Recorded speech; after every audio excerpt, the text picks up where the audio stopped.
காதல் என்பது ஒரு மாற்றத்தை ஏற்படுத்த வேண்டும். அதுதான் காதல். காதலால் மட்டும்தான் மாற்றத்தை ஏற்படுத்தும். ஒரு தனி மனித மனசில் மாற்றத்தை ஏற்படுத்தணும்னா அது காதலால் தான் முடியும். காதல் இருக்குதான்னு பார்த்துக்கோங்க. கல்யாணம் பண்ணும்போது காதல் இருக்குதான்னு பாருங்கள். காதல்னால் என்னன்னு முதல்ல தெரிஞ்சுக்கணும். அது மாற்றத்தை ஏற்படுத்த வேண்டும், உங்களை மாற்ற வேண்டும். அதற்கு பேர் தான் காதல். காதல் இல்லைன்னா வச்சுக்கங்க, நீ ஒரு ஆணும் பெண்ணும் பழகுறாங்க, ஆனால் அவங்களுக்கு இடையில் காதல் இல்லைன்னா அவங்கள அது என்றைக்குமே மாற்றாது. இப்போ ஒரு பொண்ணு எப்போ பார்த்தாலும் ஒரு பொண்ணான கோவப்பட்டுக்கிட்டே இருக்காங்க, எரிஞ்சு விடுறாங்க, சண்டை அப்போ அவங்களுக்கு ஒரு காதல் கிடைக்குதுன்னு வச்சுக்கோங்க. ஒரு காதல் உள்ள ஒரு துணை கிடைக்குது அப்படின்னா அவங்களுடைய குணமே மாறும். அவங்க மென்மையானவங்களாக மாறிடுவாங்க. அன்பு அதிகமாகிடும். அவங்ககிட்ட இருக்கிற கோபம், எரிச்சல், அது மோசமான கோபம், விரும்பத்தகாத கோபம், அதெல்லாம் மாறி அவங்க மென்மையானவங்களாக மாறிடுவாங்க. காதல் என்பது ஆரோக்கியத்தை கொடுக்கும். ஒரு நோயாளியின் உடம்பில் ஒரு மாற்றத்தை கொடுத்து ஆரோக்கியத்தை கொடுக்கக்கூடியது. இப்போ ஒருத்தருக்கு தலைவலி வருது, எப்போ பார்த்தாலும் டென்ஷன் ஆகிறாரு, அவருக்கு ரொம்ப தலைவலிக்குது, என்னென்னு பார்த்தா அடிக்கடி அவருக்கு தலைவலி வருது அப்படின்னா என்னென்னு பார்த்தா அவருக்கு அடிக்கடி கோவப்படுறாரு, கோபத்தை கண்ட்ரோல் பண்ணவே முடியல அப்படின்னா அவர் என்ன பண்ணணும் அப்படின்னா மருந்து மாத்திரைகளை எடுத்துருக்க போல ஒரு காதல் எங்கே இருக்குது அதை தேடணும். நீ உன் மனைவி உனக்கு கல்யாணம் ஆகிடுச்சு அல்லது நீ உனக்கு காதலி இருக்கிற அப்படின்னா, ஆனால் அவங்களுக்கு இடையில காதல் இல்லாமல் இருக்கலாம். காதல் இருந்ததுன்னா உனக்கு அந்த மாதிரி கோபமே வராது. அது உனக்கு தலைவலியை ஏற்படுத்துகிற அளவுக்கு கோபம் வருது அப்படின்னா உனக்கு ஒரு காதல் துணை இல்லைன்னு அர்த்தம். உன்னுடைய துணையிடம் அந்த காதல் இல்லை, உனக்கு அந்த காதல் இல்லை.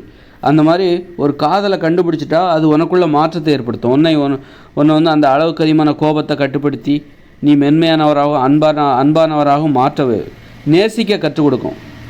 காதல் தான் நேசிக்க கற்றுக் கொடுக்கும். இப்போ எல்லா பெண்ணையும் ஒரு ஆண் நேசிக்க முடியாது. சும்மா பிடிச்சிருக்கு, வெளியில் பார்த்துட்டு பிடிச்சிருக்கு அப்படின்னு. ஆனால் காதல் இருந்தால்தான் நேசிக்க முடியும். அந்த புரிந்து கொள்கிற ஒன்றை ஒருவர் புரிந்து கொள்வதற்கான ஒரு ஆள், பொருத்தமான ஒரு ஆள், உன்னை போல உனது உணர்வுகள், உனது விருப்பங்கள், உன்னை புரிந்து கொள்வதற்கு உன்னை போன்ற ஒரு விருப்பங்கள், உணர்வுகள், தகுதியுடைய ஒருவர் உனக்கு தேவை. அந்த பொருத்தம் தான் இயற்கையான பொருத்தம் தான். உன்னை புரிந்து கொள்வதற்கான ஒரு பொருத்தம் தான் காதல். அது நம்மளை யாராவது புரிஞ்சுக்கிட்டாங்கன்னா, என்னை யாருமே புரிஞ்சிக்க மாட்டேங்கிறாங்க அப்படிங்கும்போது நமக்கு கோபம் வருதில்ல.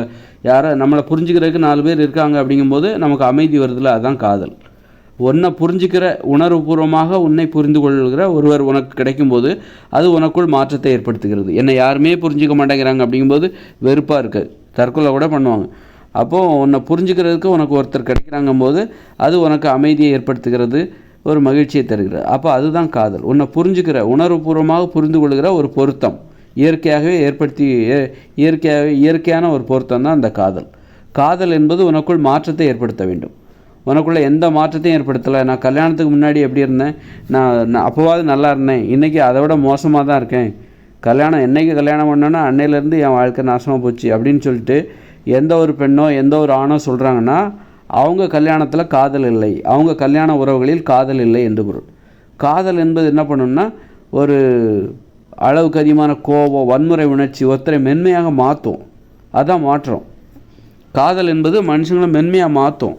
மனசில் கெட்ட வார்த்தை கூட வராது, வெறுப்பு இருக்காது, சலிப்பு இருக்காது.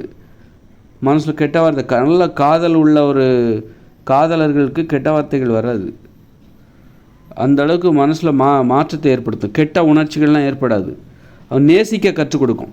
காதல் என்பது நேசிப்பதற்கு. இன்றைக்கி நேசிக்கிறது எப்படி?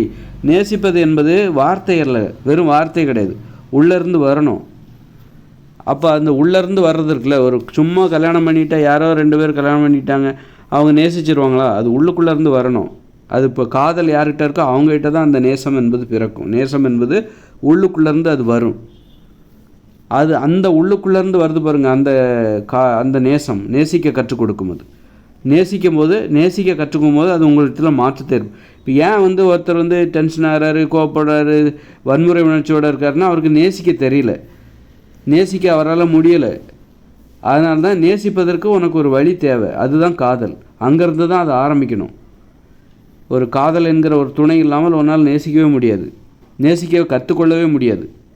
அப்போ நேசிக்க கற்றுக்கொள்ளும்போது தான் அது உன்னை மென்மையானவராக மாற்றும். கடும் கோபக்காரரை கூட அது குழந்தை போல மாற்றிவிடும். நேசிக்க கற்றுக்கொடும், மென்மையானவராக அவர் மாற்றப்படுவார். அந்த மாற்றம் தான் தேவை. நான் ரொம்ப மோசமானவராக இருந்தேன், என்னுடைய காதல் தான் என்னை என்னுடைய காதலி, என்னுடைய மனைவி என்னை மாற்றிவிட்டார், அல்லது என்னுடைய கணவன் இவனை நான் கல்யாணம் பண்ணதுக்கப்புறம் தான் என் வாழ்க்கையில் எனக்கு அந்த டென்ஷன் நல்லா ஜாலியாக நல்ல ஒரு மனநிலை எனக்கு கிடச்சிருக்கு அப்படின்னு சொல்கிறாங்களே, அந்த மாற்றம் அது காதலால் மட்டும்தான் முடியும். சும்மா யாரை வேணாலும் கல்யாணம் பண்ணிக்கிட்டால் அது உங்களுக்கு மாற்றத்தை தந்து விடாது. தப்பாக நீ கல்யாணம் பண்ணிக்கிட்டேன்னா, காதல் இல்லாமல் கல்யாணம் பண்ணிக்கிட்டேன்னா, காதலே இல்லாத ஒருவரை நீங்கள் கல்யாணம் பண்ணிக்கிட்டேன்னா அது உங்களுக்கு அழிவை நோக்கி அழைச்சி தலைவலியை தான் கொடுக்கும். தலைவலியை இன்னும் அதிகப்படுத்தும். அதனால் அதை யாரோ ஒருத்தர்கிட்ட பெற்றவங்ககிட்ட ஒப்படைச்சிடுறது. அம்மா நீங்கள் யாரையா பார்த்து கல்யாணம் காட்டுங்க, நான் கட்டிக்கிறேன் அப்படின்னு. அந்த அளவுக்கு அதை பற்றி ஒன்றுமே தெரியல. அது பெரிய விஷயமா, அந்த அளவுக்கு அது ஒன்றுமே இல்லாத ஒரு விஷயமா இவங்க பார்க்குறாங்க. அதுக்குள்ளே தான் அற்புதமான விஷயமே இருக்குது. அது அதுக்கு காதல்னு என்னன்னு தெரிஞ்சுக்கிட்டா அந்த பொறுப்பை நீ இன்னொருத்தர்கிட்ட ஒப்படைக்கவே மாட்டே. உனக்கு மாப்பிள்ளை பார்க்குற பொறுப்பை இன்னொருத்தர் ஒப்படைக்க மாட்டேன். காதல்னு என்னன்னு நீ தெரிஞ்சிருந்தா உனக்கு பொண்ணு பார்க்குற பொறுப்பை அவன் பெற்றவங்ககிட்ட நீ ஒப்படைக்கவே மாட்டேன். அது மற்றவங்களோட உதவி தேவைப்படலாம், ஆனால் நீ உறுதிப்படுத்திக்கணும் இங்கே காதல் இருக்குதா இல்லையா. மற்றவங்களோட உதவி தேவை, ஆனால் அந்த மற்றவங்ககிட்டே உன்னுடைய பங்களிப்பு எதுவுமே இல்லாமல் மற்றவங்ககிட்ட விடுறப்பார், பெற்றவங்ககிட்ட விடுறப்பார். அந்த அளவுக்கு அப்படி விடுறனாலே உனக்கு காதல்னால் என்னன்னு தெரில. வெறும் அதை காமம் மட்டுமே வெறும் உடலுறு சார்ந்து அப்படி தான் பார்க்குற அப்படின்னு அர்த்தம். அதனால் காதல் என்பது ஒருவரிடம் மாற்றத்தை ஏற்படுத்த வேண்டும். வன்முறை உணர்ச்சியை தணித்து உன்னை மென்மையானவராக மாற்றக்கூடியது, உன்னை பண்புடையவராக மாற்றக்கூடியது, அன்புடையவராக மாற்றக்கூடியது, நேசிப்பது என்பது எப்படி என்பதை கற்றுக் கொடுக்கக்கூடியது. காதல்னால் அதுதான், நேசிப்பது எப்படி என்பதை கற்றுக் கொடுக்கக்கூடியது தான் காதல். ஏன்னா நேசிக்கிறது கற்றுக்கிறதுக்குன்னா அதுக்கு ஒரு ஆள் தேவை. நமக்கு பிடிச்சவங்க நம்ம உள்ளுக்குள்ளேருந்து அந்த அன்பு ஊற்றெடுக்கிற ஒரு உறவுமுறை, அந்த அன்பு ஊற்றெடுப்பதை தூண்டுகிற ஒரு உறவுமுறை, அந்த சுரக்கணும், அந்த அன்பு சுரப்பதை ஊக்குவிக்கிற ஒரு உறவுமுறை தேவை. அந்த காதல் என்பது காதலிச்சாதான். காதல்னால் என்ன, இதுதான் காதல் அப்படின்னு நீங்கள் உணரணும். இதுதான் காதல். ஆமாம், இப்படி தான் எல்லோரும் என்ன அப்படிலாம் இல்லாமல் இதுதான் காதல்னு காதலை கண்டு கொண்டேன் அப்படின்ற மாதிரி நீங்கள் அதை உணரணும். உணர்ந்தால் தான் அந்த காதலுக்கு இன்னும் நல்ல விளக்கம் கொடுக்கலாம். நீங்கள் கொடுத்து காதல்னால் இதுதான், உங்களுக்குள்ளே அது மாற்றத்தை ஏற்படுத்துதா. முன்னாடி நீங்கள் மோசமான நிலைமையிலேருந்து காதலிக்கிற ஒவ்வொரு நாளும் அது உங்களுக்குள்ள மாற்றத்தை ஏற்படுத்தணும். மாற்றத்தை ஏற்படுத்தி கொண்டே போகணும். நீங்கள் அன்பிற்குரியவராக மாறிடுவீங்க.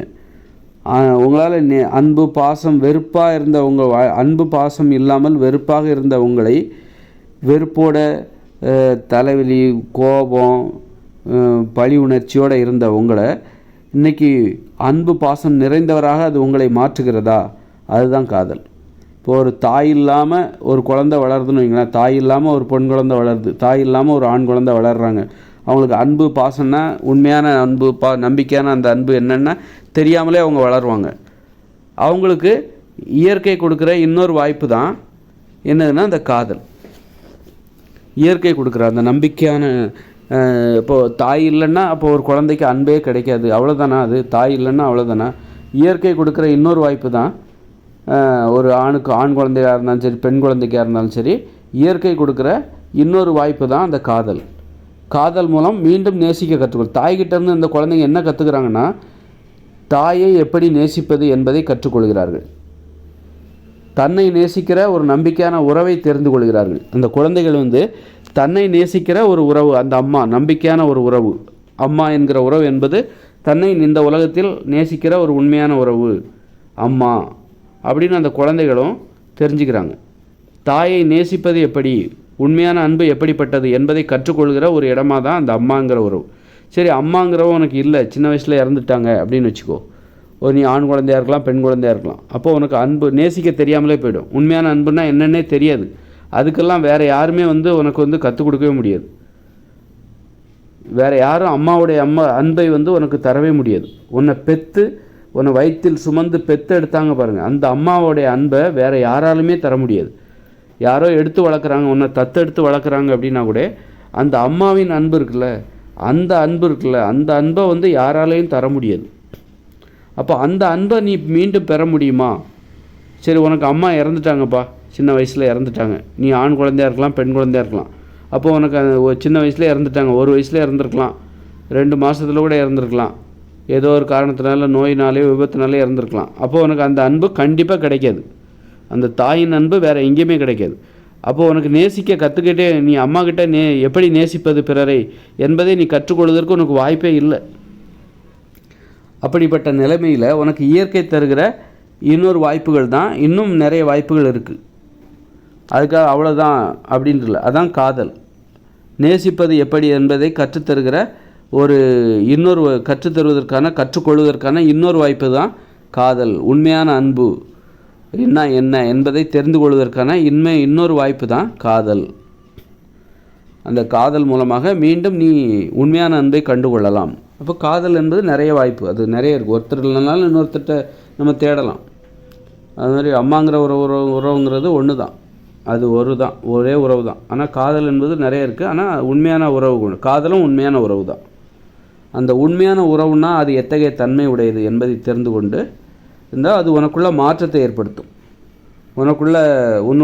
உன்னிடம் உள்ள மிருக குணத்தை இல்லாமல் செய்து உன்னை நீ ஒரு மனித தன்மைனா என்னங்கிறத உனக்கு உணர வைக்கும். மனித தன்மைனா என்ன அப்படிங்கிறத, அன்புன்னா என்ன, பாசம்னா என்ன, நேசிப்பது எப்படி என்பதை கற்றுக்கொள்வதற்கான ஒரு பயிற்சி களம்தான் காதல். வாழ்நாள் முழுதும் நீ கற்றுக்கணும்.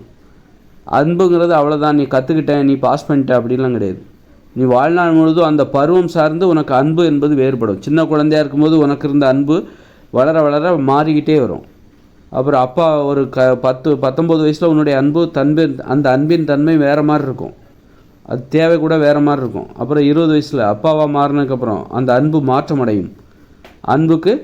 அன்பும் வளர்ச்சி அடையும். நீ எப்படி வளர்கிறாயோ அதுபோல் அன்பும் வளர்கிறது. உனக்கு எப்போ முதுமை வருமோ அன்பும் முதிர்ச்சி அடைகிறது, அன்பும் முதுமை அடைகிறது. அது மாதிரி அன்பு நீ எப்படி நேசிப்பது என்பதை தெரிந்து கொள்ள வேண்டும். அப்போ தான் அந்த மாற்றத்தை உன்னால் கண்டுபிடிக்க முடியும். இல்லைனா நீ வெறும் இயந்திரமாக கடந்து போயிட்டே இருப்ப, உனக்குள்ளே எந்த மாற்றமுமே இல்லை. நீ எப்போ சின்ன வயசில் எப்படி இருந்தால் அதே மாதிரி இருந்துகிட்டே இருப்ப. அந்த நேசிப்பது என்பதை கற்றுக்கொள்வதற்கு உனக்கு மனுஷங்க தேவை, பொருத்தமான மனுஷங்க தேவை. எல்லாரையும் நீ நேசிக்க முடியும். நேசிப்பது எப்படி என்பதை கற்றுக்கொள்வதற்கு பொருத்தமான மனிதர், அதுதான் காதல். அந்த காதல் என்பது அதை நீ கண்டுபிடிச்சிட்டனா நேசிப்பது எப்படி, வாழ்வது எப்படி. நேசிப்பது எப்படி என்றால் என்னவென்றால் அதான் வாழ்வது எப்படி. நேசிக்க தெரிந்தவர்கள் தான் வாழ முடியும்.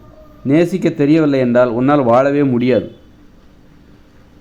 பிறரையும் வாழ விட மாட்டேன். நீ நேசிக்க தெரிஞ்சாதான் நீயும் வாழ்வ, மற்றவங்களும் வாழ விடுவ.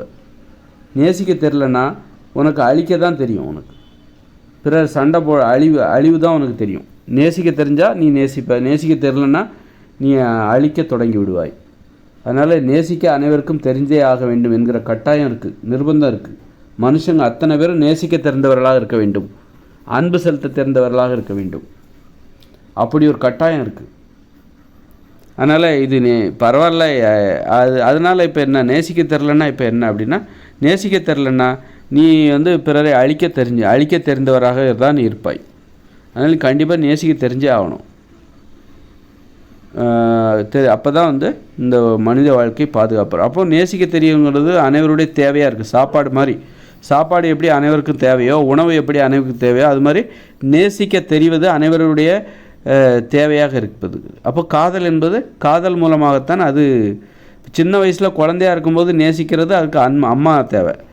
அம்மாங்கிறவங்க ஒரு 8 வயசு வரைக்கும் தான் அம்மா தேவை. அதுக்கப்புறம் பார்த்திங்கன்னா காதல் 8 வயசு வரைக்கும், ஒரு 10 வயசு வரைக்கும், 15 மனுஷங்களுக்கு ஒரு 15 வருஷம் வரைக்கும்னு வச்சு.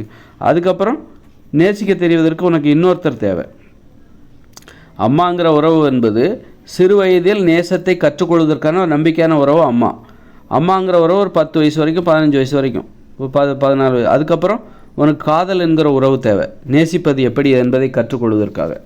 காதல் என்கிற உறவு, ஒரு பெண்ணை நேசிப்பது எப்படி என்பதை நீ இன்னும் மேம்பட்ட ஒரு நேசத்தை கற்றுக்கொள்வதற்கான ஒரு வழிமுறை, அதான் காதல். அப்புறம் நட்புங்கிறது, அது நண்பர்களை எப்படி நேசிப்பது. அதுக்கு அடிப்படையாக உனக்கு காதல் என்பது இருந்தால் தான் உனக்கு நட்பெல்லாம் புரியும். காதலே இல்லை உனக்கு, காதலியே இல்லை உனக்கு, காதலனே இல்லை அப்படின்னா, காதலிக்கவே இல்லை அப்படின்னா உனக்கு நட்பெல்லாம் உனக்கு புரியாது.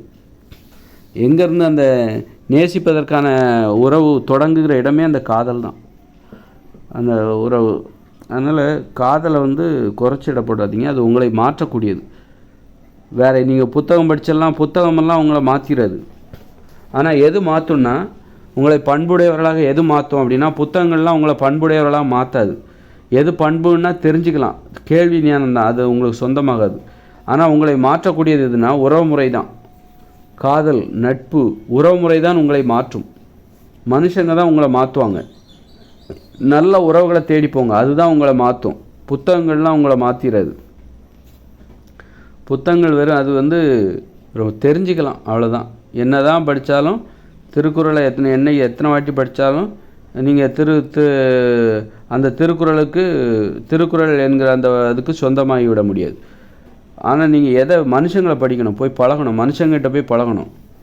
மனுஷங்க மட்டும்தான் உங்களுக்குள்ள மாற்றத்தை ஏற்படுத்துவாங்க. உறவுமுறை மட்டும்தான் உங்களுக்கு மாற்றத்தை ஏற்படுத்தும். நட்பு, உறவுமுறை, காதல், அந்த அன்பு, பாசம், அதை தேடு, அதுதான் உங்களை மாற்றத்தை ஏற்படுத்தும். அதுதான் உங்களை மென்மையானவர்களாக மாற்றும். யாருக்கிட்டையும் பழக மாட்டாங்க. நான் நல்லா புத்தகம் படிப்பேன், அப்போது நீ மாற்றிடுவியா, நீ நல்ல பண்புடையவராக மாறிவிட முடியுமா? முடியாது.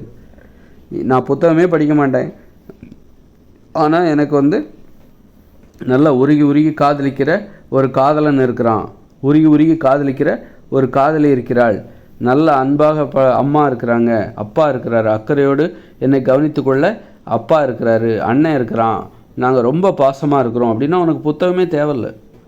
புத்தகங்கிறது என்னென்னா அது ஒரு தொழில். அந்த குடும்ப உறவுகளுக்கும் புத்தகங்களுக்கும் பெரிதாக தொடர்பு கிடையாது. குடும்ப உறவுகள், குடும்பத்தில் அன்பு, பாசம், இதுக்கெல்லாம் புத்தகங்கிறது தொழில் தான். புத்தகம் படிச்சுட்டு நீ என்ன பண்ண போகிறன்னா தொழில் தான் செய்யணும். தொழில் செய்வதற்கு தான் அந்த புத்தகங்கள். தொழில் செய்வதற்கான ஒரு கருவி தான் அந்த புத்தகங்கள். நீ அன்பு செலுத்துவதற்கு புத்தகங்கள் புத்தகம் படித்தா தான் நீ அன்பு செலுத்த முடியும். அன்பு செலுத்துவதற்கான உனக்கு அறிவு புத்தகத்துலேருந்து தான் கிடைக்கும். அப்படி கிடையாது. நீ மனுஷங்கிட்ட போய் பழகு, அங்கே தான் உனக்கு அன்பு செலுத்துவதற்கான அறிவு கிடைக்கும். அன்பு செலுத்துவதற்கான அறிவுங்கிறது புத்தகத்தை படித்தா தெரியாது, மனுஷங்கிட்ட போய் பழகணும். அப்போ தான் அன்பு செலுத்துவதற்கான அறிவு என்பது கிடைக்கும். அன்பை செலுத்தினா அந்த அறிவு மனுஷங்கிட்ட போய் ப்ராக்டிக்கலாக போய் பழகு. மனுஷங்க யாருமே எனக்கு பிடிக்காது, புத்தகங்கள் தான் பிடிக்கும் அப்படின்னா நீ புத்தக அறிவு வேணால் புத்தகத்தில் உள்ள நிறைய விஷயங்களை தெரிஞ்சுக்கிற அறிவு. ஆனால் அன்புங்கிறது அது அது செய்முறை பயிற்சி. அது அன்பு, பாசம், அன்பு.